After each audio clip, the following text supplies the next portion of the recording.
I've been drawing digitally for over 5 years, and as a result, I developed a bad habit. I erase, I overuse the undo button in hope to achieve a perfect result, the one that doesn't even exist. To break that habit, I'd have to spend another 5 years doing the exact opposite. I mean, drawing with a pen, so there is no way to erase anything. That's a joke, obviously. But it's partially true because drawing with a pen fosters a whole new mindset. You learn to embrace mistakes and move on. Because there is no way to erase anything, such an unforgiving art supply, right? My name is Kate, welcome or welcome back to my YouTube channel. In today's video, I will be doing multiple quick sketches, 5 to 10 minutes each, and I encourage you to join me and follow along. There is a link to a Pinterest board where I gathered all the reference I'm gonna be using, so feel free to check it out and let's get started. Here is my sketchbook, which I dedicated entirely to fast sketching, and let me show you some of my recent drawings. I've tried using both pen and colored pencils, but I feel like pen works better on this kind of paper because the paper is thin, off-white, and pencils tend to look a bit dull on it. I usually spend either 5 or 10 minutes on each sketch.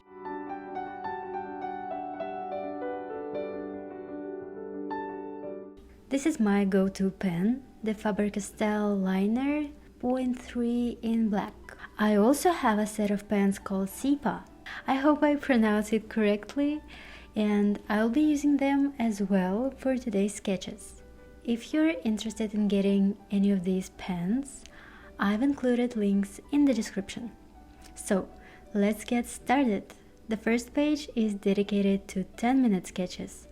Honestly, I felt a little bit under pressure drawing these on camera, but I got used to it after just a couple of drawings.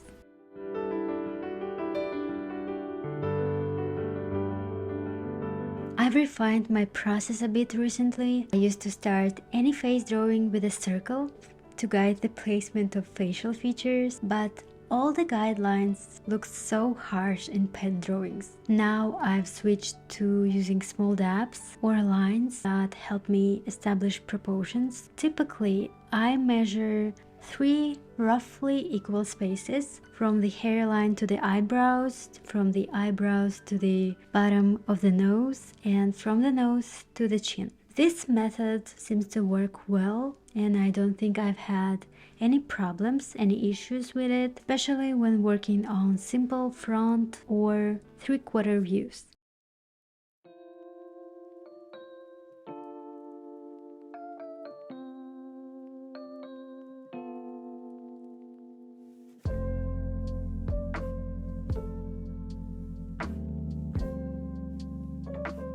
If you take a look at the Pinterest folder I created for these sketches, you might have some questions like which reference I used for a specific sketch, because in some cases they look unrecognizable. That's simply because my main focus is on making the face look human and improving my speed in capturing proportions accurately. Focusing on likeness will be my next step once I feel more confident with this type of sketching. One thing I'd like to improve before that is shading. It's a bit challenging to get the values right with the pen, since it requires skill to control the lines and achieve subtle fine hatching.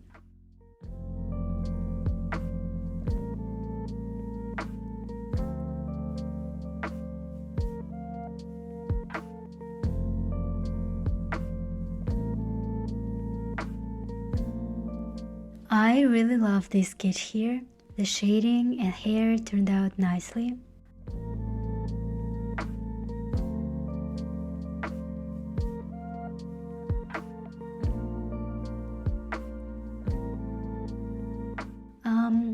All 6 sketches are done for this page, and here are the 3 I am most satisfied with.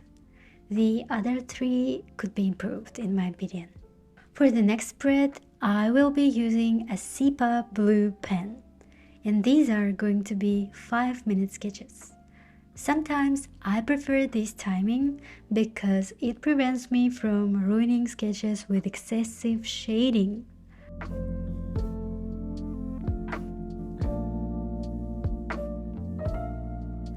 Also, I have to admit I am guilty of mostly drawing females. About 90% of my face studies are of girls, and today's sketching session is different. I promise no more than 80% of girls.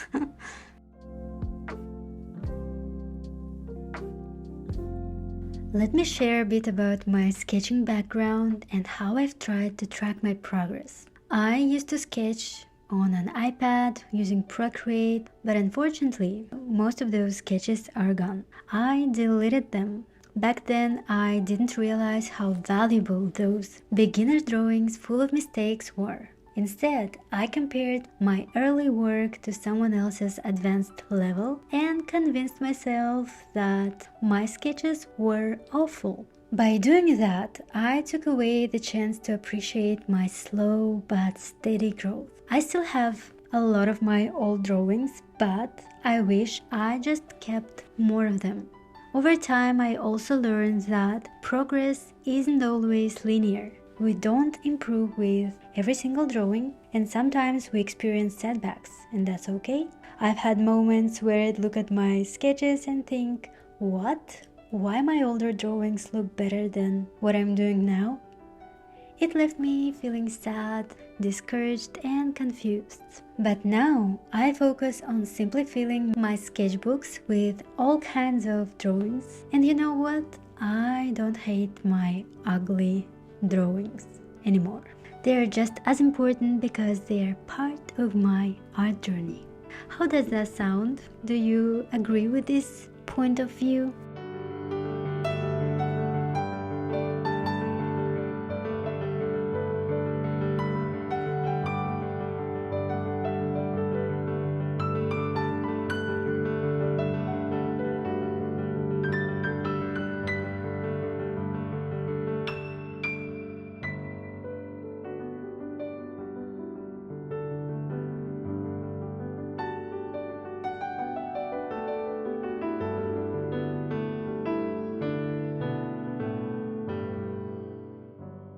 Even though I said I don't hate the drawings that didn't turn out well, I still noticed mistakes and tried to learn from them. For example, the first sketch, I placed the eyes a bit too close to each other. The second one is okay. The third sketch was promising, but I went a little overboard with the hatching. The next one is fine, except for that dark spot under her lips. The fifth sketch looked beautiful until I added that super dark shading. Then I tried to fix it with another layer of shading, but it didn't work. So the last sketch feels a bit off too. That's when I realized I just needed to take a little break. Speaking of references, I've noticed that we can find and screenshot high-quality close-up portraits from mass-market shopping websites like Zara, H&M, and so on. If you check out their accessories section, you will find tons of great references. The only downside is that you probably won't find many older people there, and honestly, it's really valuable to draw a variety of people for practice. It actually depends on your goals, but anyway, again, I am guilty of mostly drawing girls, but I am planning to change that. By the way, one of the toughest challenges for me is drawing children. I didn't include them in today's session because it's tough to draw children. I often get commissioned to draw digital family portraits, and capturing children's features is always tricky.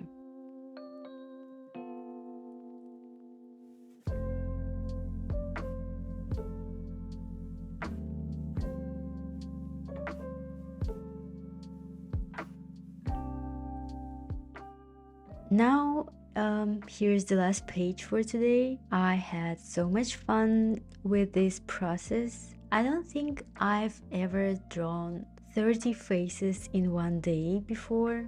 I'm really proud of these sketchy, unpolished drawings, and despite all their imperfections, each one helps me improve my skill.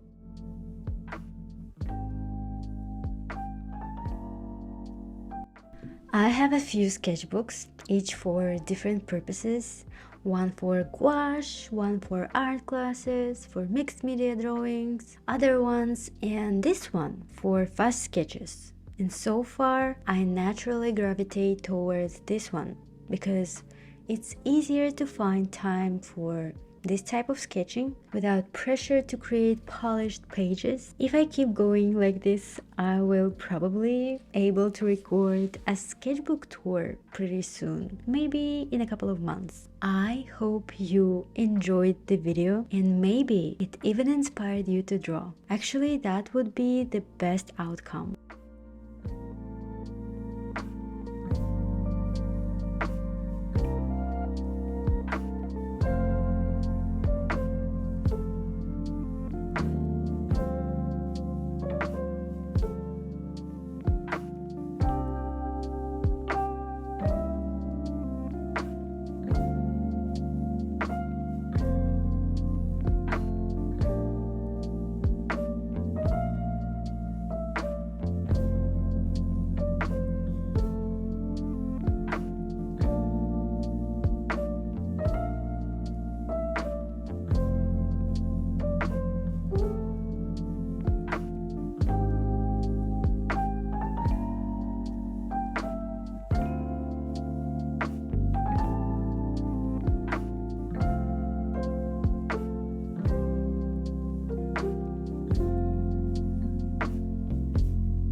Thank you very much for watching.